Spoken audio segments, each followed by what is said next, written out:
మీ ఎలాంటి వ్యాపార ప్రకటనలకైనా వెంటనే మా ఛానల్ సంప్రదించండి. ప్రస్తుతం మనతో పాటు ప్రముఖ ఆధ్యాత్మికవేత్త జ్యోతిష రత్న జ్యోతిష సామ్రాట్ చింతా రుక్మాన్ గదరావు గారు మనతో ఉన్నారు. సో జనవరి మాసంలో మేషరాశి వాళ్ళకి ఎలా ఉంటుందో గురువు గారిని అడిగి తెలుసుకుందాం. నమస్కారం గురువు గారు. మాతృదేవోభవ పితృదేవోభవ ఆచార్య దేవోభవ ఓం నమో మాందేశ్వరాయ నమః. సో 2026 మనకి మొదటగా జనవరి మాసం మేషరాశి వారి పరిస్థితి ఎలా ఉంటుంది, ఓవరాల్గా ఎలాంటి జాగ్రత్తలు తీసుకోవాలి, ఏళ్ళనాటి శనిలో ఉన్నారు, దాని తాలూకు ఇంపాక్ట్ ఏ విధంగా ఉంటుంది? ఈ 2026 జనవరి మాసం మేషరాశి వాళ్లకు ఫలితాలు ఎలా ఉన్నాయి తెలుసుకునే ముందు ఈ రాశి గురించి ఏదైనా ఒక ప్రత్యేక విషయం మనం ప్రతి మాసం చెప్తూనే ఉన్నాము. అందులో భాగంగా మేషరాశిలో రవిగ్రహం ఉండగా పుట్టిన వాళ్ళు అంటే జన్మజాతకంలో ఈ మాసం రవి 14వ తారీఖు ధనుసు నుంచి మకరానికి వస్తున్నాడు. అదే మకర సంక్రాంతి అంటారు. ఇది గోచరంలో వీళ్ళకి పుట్టినప్పుడు జన్మజాతకంలో మేషంలోనే రవి ఉండగా మేషరాశి వాళ్ళు ఎలా ఉంటుందని ఒక ప్రత్యేకమైన విషయం చెప్పుకుందాం. మేషం అంటే తల, కాలపురుషుడు యొక్క తల. అంటే వీళ్ళకి ఆలోచనలు ఎక్కువ, వేగంగా ఆలోచిస్తారు, అంతే వేగంగా లాభాలు నష్టాలు అన్నీ కలిపి చూస్తూ పోతూ ఉంటారు. అక్కడే రవి ఉన్నాడంటే ఉచ్చస్థితి పొందుతాడు. మొదటి రాశి నవగ్రహాల మొదటి గ్రహం. అక్కడ రవి ఉచ్చస్థితి అంటే 100% పవర్ఫుల్గా ఉంటాడు. గుర్తింపు ఎక్కువ కోరుతారు వీళ్ళకు గుర్తింపు పొగడుతూ ఉంటే చాలు. అడ్మినిస్ట్రేషన్ ఎక్కువ బాగా చేస్తారు.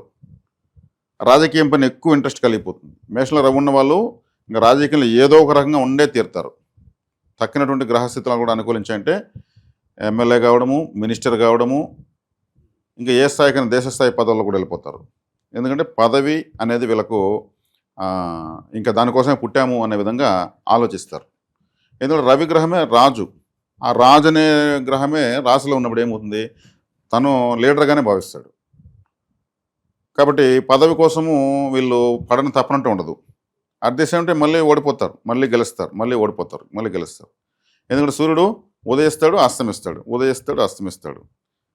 అస్తమించినప్పుడు తీవ్రంగా బాధపడతారు, మళ్ళీ గెలిపోవడం సహజమే, మళ్ళీ మేము గెలుస్తామంటారు. రవిగ్రహానికి ఎలాగైతే అస్తమయం ఉదయం ఉంటుందో అలా ఉంటుంది.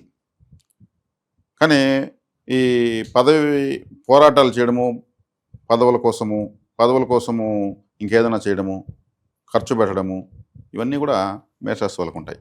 ఒకవేళ మాకు రాశిలో ఉన్నాడండి, మేము ఎమ్మెల్యేలు కాలేదు, అసలు కనీసం వార్డు మెంబర్ కూడా కాలేదు, మీరు చెప్పింది మాకు అప్లై కాలేదు అని ఆలోచించేవారు ఉంటే మన రాశి ఫలితాలు చూస్తూ ఇటువంటి లక్షణాలు వాళ్ళకు ఉంటాయి. వాళ్ళు ఉన్న ఏ రంగమైనా అందులో వీళ్ళు నెంబర్ 1గా ఉండాలంటారు. అంటే వాళ్ళకి సంస్థలో పనిచేయచ్చు, సంస్థ యూనియన్ లీడర్ నేను కావాలంటారు. అక్కడ అడ్మినిస్ట్రేషన్ మొత్తం చూస్తారు. లేదు ఇంకెవరైనా ఉంటే వాళ్ళని వీళ్ళ చేతిలో పెట్టుకొని చూస్తారు. కింగ్ మేకర్గా ఉంటారు. అంటే ఎటు తిరిగి శాసిస్తారు. ఏ రంగంలో ఉండొచ్చు. ఒక అటవీ అమెజాన్ అడవుల్లో ఉంటాడు ఒక వ్యక్తి, మేషంలో పుట్టుంటాడు. ఆ మేషం రాశిలో పుట్టి రవి లగ్నంలో ఉంటాడు. ఆయన ఆయన ప్రధానమంత్రి అవుతాడు, ఆ గూడానికి నాయకుడు అవుతాడు. లీడర్షిప్ ఎక్కడైనా వస్తుంది. ఆటో కార్మికులుగా ఉంటారు, కార్మిక యూనియన్ లీడర్ అవుతారు. హమాలయ యూనియన్ ఉంటుంది, అక్కడ మేషంలో రవి ఉన్న వాళ్ళు ఆటోమేటిక్ లీడర్ అయిపోతారు. అంతే. ఎక్కడ వాళ్ళ స్థితిగతులు బట్టి వాళ్ళకు అగ్రనాయకత్వం వస్తుంది. ఇక్కడ రాజకీయాన్ని మనం ప్రధానంగా చూపించాం. తర్వాత ఈ మాసం మేషరాశికి ఎలా ఉంది గోచార ఫలితం అంటే మేషరాశికి ఇప్పుడు ఏలినాటి శని జరుగుతూ ఉంది. ఈ ఏలినాటి శని అనేది వ్యయస్థానంలో ఉంది. శనేశ్వరుడు 12వ ఇంట్లో ఉన్నాడు. అంటే నిద్ర 12వ ఇల్లు అంటే బెడ్రూమ్లో ఏముంది, శనేశ్వరుడు ఉన్నాడు. బాధకాధిపతి బెడ్రూమ్లో ఉన్నాడు. నిద్ర సరిగ్గా రాదు. ఎవరికైనా వాళ్ళ రాశించి 12వ స్థానం బెడ్రూమ్ లెక్క. 12వ స్థానంలో శుభగ్రహం ఉంది అనుకోండి, లగ్జరీగా పడుకొని నిద్రపోతారు. ఏ దిగులు ఉండదు, ఏముండదు, ప్రశాంతంగా మంచి నిద్ర. మానసిక ఆందోళన ఇటువంటివి కారణాలు. సుఖ నిద్ర. పాపగ్రహం ఉంటే కలత నిద్ర. ఇప్పుడు పాపగ్రహం వీళ్ళకి ఇక్కడ ఉంది కాబట్టి నిద్ర సరిగ్గా ఉండదు, ఆలోచనలు ఎక్కువ ఉంటాయి. జనరల్గానే వీళ్ళు ఎక్కువ ఆలోచిస్తారు తల అని చెప్పాం కాబట్టి. ఆ శనేశ్వరుడు అక్కడ అన్కంఫర్ట్గానే ఉన్నాడు. బాధకాధిపతి వ్యయంలో పడిపోయాడు, చెడ్డవాడు చెడిపోయాడు. కానీ విదేశీ ప్రయత్నాలు చేసే వాళ్ళకు 12 వస్తున్నట్టు విదేశీ ప్రయత్నాలు కూడా వస్తాయి. విదేశీ ప్రయత్నాలు చేసే వాళ్ళకు, విదేశీ వివాహ ప్రయత్నాలు చేసే వాళ్ళకు, విదేశీ చదువుల కోసం ప్రయత్నించే వాళ్ళకు కష్టంతో కూడుకుని ఉంటుందని చెప్పచ్చు. ఈ గోచరాన్ని 100% మీరు ప్రామాణికంగా తీసుకోవద్దండి. ఎందుకంటే ప్రతి మాసం మనము గ్రహస్థితులు బట్టి చెప్తున్నాం. వ్యక్తిగత జాతకమే ప్రధానంగా పనిచేసేది. కాబట్టి మనం నాలెడ్జ్తో కూడుకున్నటువంటి గోచార ఫలితాలు చెప్తున్నాం. అంటే ఇది చూస్తూ చూస్తూ వెళ్ళే కొద్దికి ఒక అవగాహన ప్రతి ఒక్కరికి వచ్చేయాలి. జ్యోతిష్యం పైన ఒక అవగాహన వచ్చేయాలి. నిజం చెప్తున్నారా అబద్ధం చెప్తున్నారా, అసలు జ్యోతిష్యంలో ఫార్ములాస్ ఇలా ఉంటాయా, ఇది అన్యాక్సెప్టబుల్గా ఉన్న సబ్జెక్ట్ కోసం మనం చెప్తున్నాం. కాబట్టి వ్యయంలో ఎవరికైనా సరే ఒకవేళ మేషలగ్నం వ్యయంలో 12 పాపగ్రహం ఉందంటే నిద్ర ఉండదు, బెడ్ కంఫర్ట్స్ ఉన్నప్పుడు ఏమవుతుంది, సంసార జీవితంలో కూడా సంతోషం ఉండదు. భార్యాభర్తలు కలిసి సంసారం చేసేటువంటి ప్రదేశం కదా, అక్కడ పాపగ్రహం ఉంటే ఏమవుతుంది, 7వ స్థానంలో శుభగ్రహం చూసుకుంటారు, 12వ స్థానంలో పాపగ్రహం ఉంటుంది, ఆడపోయి గొడవలు పడుతుంటారు. పగలంతా బాగానే ఉంటారు, గొడవలు పడుతూ ఉంటారు. అది పాప స్థానంలో 12వ స్థానంలో పాపగ్రహం ఉండడం, అది ఇంకేం లేదు. దాన్ని సవరిస్తే చాలా ఆటోమేటిక్గా నేను ఎవరికైతే 12వ ఇంట్లో శుక్రుడు ఉంటాడో ఇంకా వాళ్ళు భార్య కొంగు పట్టుకొని తిరుగుతారు, భార్య అయితే భర్త జైలు పట్టుకొని తిరుగుతూ ఉంటుంది. ఆ బెడ్ కంఫర్ట్స్ అనే చోట శుక్రుడు ఉన్నాడు. శుక్రుడు అంటే కాముకత్వానికి కారకుడు, అద్భుతంగా ఉంటుంది. శుక్రుడు వేయంలో పడిపోయినాడంటే అక్కడే ఆయన సూపర్గా ఉంటాడు. మనం పడుకునే బెడ్ శుక్రుడే. కాబట్టి ఇవి కూడా మనం వివరిద్దాం. గోచార ఫలితము అడ్డం పెట్టుకుని మనం ఏం చేస్తున్నాము, వాళ్ళ జీవిత ఫలం చెప్పాలనేది నా తపన అంతా కూడా ఎప్పుడు కూడా. కాబట్టి వాళ్ళు వ్యక్తిగత జాతకం చూసుకోవచ్చు. 12వ స్థానంలో శుక్రుడు ఉంటే సూపర్. ఒకవేళ నీచబడి ఉంటే కూడా, ఒకవేళ శుక్రుడు నీచబడిపోయాడు అనుకోండి, తులా లగ్నానికి 12వ ఇంట్లో శుక్రుడు నీచబడిపోయాడు. శుక్రుడు నీచ అంటే బలం లేదని అర్థం. అక్కడ ఏమవుతుందంటే వాళ్ళు మల్టిపుల్ రిలేషన్స్ ఆశించేస్తారు. ఇంకా ఇంకా నీచం అంటే ఏమి, దిగజారుతారు. నాకు తృప్తి లేదు, కామపూరితమైన తృప్తి లేదనే విధంగా ఉంటుంది. అంటే గ్రహాలు అలా ఆలోచన చేస్తాయి. అట్లా ఇప్పుడు మేషరాశి వాళ్ళకు 12వ ఇంట్లో శని ఉన్నాడు, సరైన నిద్ర ఉండదు. శని కర్మకారకుడు, కర్మ అంటే పని. వీళ్ళు చేస్తున్న పని వల్ల ఆలోచనలు, ఒత్తిడి, డిలేసు, అందువల్ల దూర ప్రాంతాలకు సంబంధించి వీసా పాస్పోర్ట్లకు సంబంధించి విదేశీ వ్యాపారాలకు ఇంపోర్ట్ అండ్ ఎక్స్పోర్ట్ వాళ్ళు, ఇవన్నీ కూడా వీళ్ళకు క్లిష్టంగా ఉంటాయి. డాక్యుమెంటేషన్ ప్రాబ్లం కూడా వస్తుంది అంటారు. డాక్యుమెంట్ కారకుడు బుధుడు, బుధగ్రహం 9, 10 స్థానాల పైన ఉన్నాడు. ఈ మాసము 12, 14, 15, 17 తేదీల్లో రవి, బుధ, శుక్ర, కుజులు మారుతున్నారు 10వ ఇంట్లోకి. 10వ ఇంట్లోకి వస్తుంటే వీళ్ళకి వర్క్ ఎక్కువ ఉందని అర్థం. ఇప్పుడు ఎక్కువ వర్క్ ఉంది. మకరంలోకి గ్రహాలు వచ్చాయంటే వర్క్ ఎక్కువ. మకర రాశిలో గ్రహం లేకపోవడం బెటర్ ఎవరికైనా కూడా. మకర రాశిలో ఎన్ని గ్రహాలు ఉంటే అంత ఎక్కువ కర్మ ఉంది, అంత ఎక్కువ బాధ్యత ఉంది, చేయాల్సిన పని అంత ఉందని అర్థం. మకరం అంటేనే కాలభూడి కర్మస్థానం, దాంట్లో 4 గ్రహాలు వస్తున్నాయి. ఈ వర్క్ ఎక్కువ ఉంది వీళ్ళకి. ఇప్పుడు 9వ స్థానంలోంచి 10వ స్థానంలో గ్రహాలు 4 గ్రహాలు వస్తున్నాయి. ఇక లాభంలో రాకున్నాడు, ఇది సూపర్. ఈ నిద్ర లేకపోయినా మకరంలోకి 4 గ్రహాలు వచ్చినా, 4 గ్రహాలు వస్తే మంచిదే. అంటే వర్క్ ఎక్కువ కదా, పని బాట లేకుండా ఉంటేనే తలకాయ నొప్పి. ఏదో ఒకటి చేసిన, ఏమీ చేయని వాడికన్నా ఏదో ఒకటి చేసి నష్టపోయేవాడు గొప్పడు. ఒక 100 రకాల తప్పులు చేశాడనుకో, వాడు మాస్టర్ అవుతాడు. ఎవరైనా కావచ్చు, అమ్మాయి కావచ్చు, అబ్బాయి కావచ్చు. 100 రకాల తప్పులు చేస్తే 100 రకాల తప్పులు చేసి ఫూల్ అయ్యారనుకోండి, అన్ని రకాలుగా అనుభవాన్ని సంపాదించేస్తాడు. వాళ్ళు 10 మందికి ఉపయోగపడతారు. కాబట్టి వీళ్ళకి వర్క్ ఉంది. అందుకే మేషరాశి వాళ్ళు ఎక్కువ మందికి ఉపయోగపడతానని చెప్పాను కదా. ఇంతకుముందంతా కూడా ఎక్కువ అదే నేను గంట కొట్టి మరి చెప్పాను. వీళ్ళు ఎక్కువగా మిస్టేక్స్ చేస్తారు, వీళ్ళు ఎక్కువ జీవితం తెలుసుకుంటారు. కానీ వన్ ఫైన్ డే వీళ్ళు జెండా ఎగరేస్తారు. అది వీళ్ళకి టైం పడుతుంది అంతే. ఆ టైం పట్టడంలోనే ఎందుకు టైం పడుతుందంటే శని వీళ్ళకి బాధకాధిపతి, బాధ పెడతానే ఉంటాడు ఎప్పుడు శనేశ్వరుడు. వీళ్ళని పని చెయ్యి అని చెప్పి చేయించుకోవడం, లాస్ట్లో ఏదో ఒకటి అయ్యో ఇట్లా అయిపోయింది అని బాధపడడం, వీళ్ళు మళ్ళీ ఇంకోటి చేసుకోవడం, చేయడం, ఇట్లా లైఫ్ అంతా పరుగులు తీస్తాడు. కరెక్ట్గా శనేశ్వరుడు బాధ కాదు. శని అంటే పని కాబట్టి. ప్రస్తుత కాలం వీళ్ళకి ఆర్థిక పరిస్థితి ఎలా నడుస్తుంది? ఆర్థిక పరిస్థితి, గురువు 3వ ఇంట్లో ఉన్నాడు.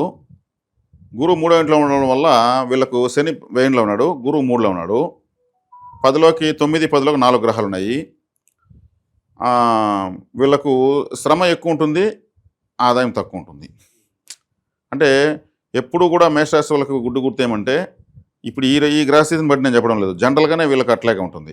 దాని తగ్గట్టు 10వ స్థానంలోకి 4 గ్రహాలు వస్తున్నాయి. అంటే 10లో రవి రావడం చాలా గొప్ప విషయం, 10లో కుజుడు రావడం గొప్ప విషయం. ఈ రాష్ట్రాధిపతి కుజుడు, దీనివల్ల వీళ్ళకి మంచి కొత్త బెనిఫిట్స్ వస్తాయి, కొత్త అవకాశాలు వస్తాయి. ఆల్రెడీ వీళ్ళు చేస్తున్న ప్రాజెక్టులు లైవ్లోకి వచ్చేస్తాయి. ఏదైనా ఒకటి చేసి పెట్టుకుంటారు, కరెక్ట్గా లైవ్లోకి వస్తాయి. ఇప్పుడు లైవ్లోకి వచ్చి దూసుకెళ్ళిపోతారు. సో వివాహాలు, శుభకార్యాలు, వీటి పరిస్థితి గురుగారు టైం పడుతుంది అంటారా? వివాహానికి బాగానే ఉందండి. ఎందుకంటే శనేశ్వరుడు ఏలినాటి శని ఉన్నప్పుడు ఎక్కువ వివాహాలు జరుగుతాయి. ఏలినాటి శని ఉన్నప్పుడే వివాహాలు జరుగుతాయి. ఎందుకంటే శనేశ్వరుడు చేతిలో ఉన్న డబ్బులు ఖర్చు పెట్టిచ్చేస్తాడు. అందుకే అంటారు పెండ్లైన ఇంట్లో 6 నెలలు కరువు అంటారు, లేదా సంవత్సరం కరువు అంటారు. వాళ్ళు మొత్తం ఒక్కసారిగా ఖర్చు అయిపోతుంది. మళ్ళీ తిరిగి పుంజుకుంటే 6 నెలలు సంవత్సరం పడుతుంది.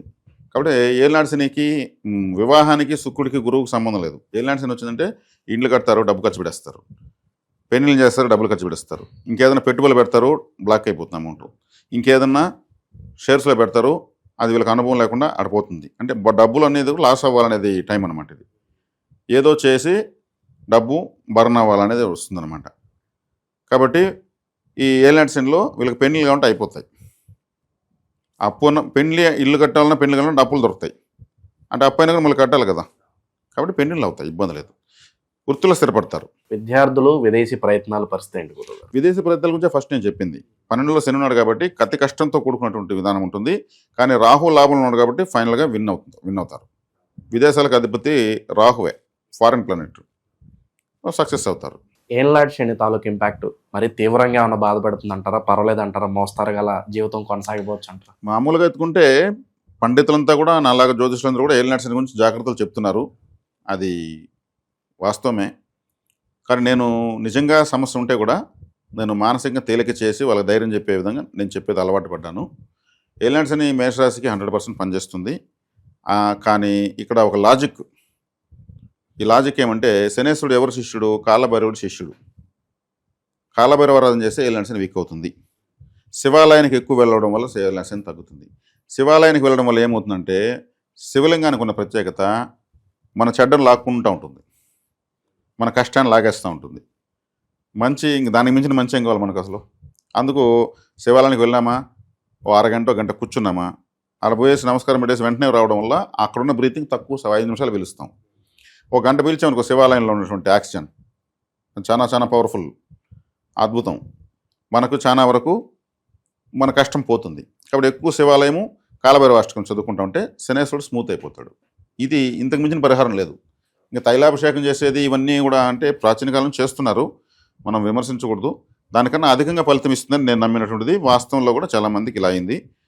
ఇది ఇంకా సరిపోతుంది. జన్మంలోకి శని వచ్చినప్పుడు కూడా ఇంకా ఎక్కువ కూర్చోవాలి, శివాలయ సేవ చేసుకుంటే చాలు. కాలభైరవారాధన చేసే వాళ్ళకు వీధి కుక్కలకు ఫుడ్ పెట్టాలి. వీధి కుక్కలు అంటే ఇంట్లో కుక్కను పెంచుకోవచ్చా అంటే ఇంట్లో కుక్క పెంచుకుంటే అది కుజుడు, వీధిలో కుక్క రాహు. కాబట్టి రాహు వీళ్ళకి లాభంలో ఉన్నాడు, ఆయన మంచి ఫలితాలు ఇచ్చేదానికి సిద్ధంగా ఉన్నాడు. ఇంకా కూడా ఆయన మకరంలో పోయినా కూడా మంచి ఫలితాలు ఇస్తాడు. కాబట్టి వీధి కుక్కలు ఫుడ్ పెట్టడం, కాలభైరవ అష్టకం చదువుకోవడం, వినడం, ఒకవేళ క్షేత్రం ఉంటే దర్శించడం వల్ల వీళ్ళకి సంపూర్ణ ఫలితాలు ఉంటాయి. ఏలినాటి శని కూడా వీళ్ళు ఎంజాయ్ చేయొచ్చు మన లాభాలతో.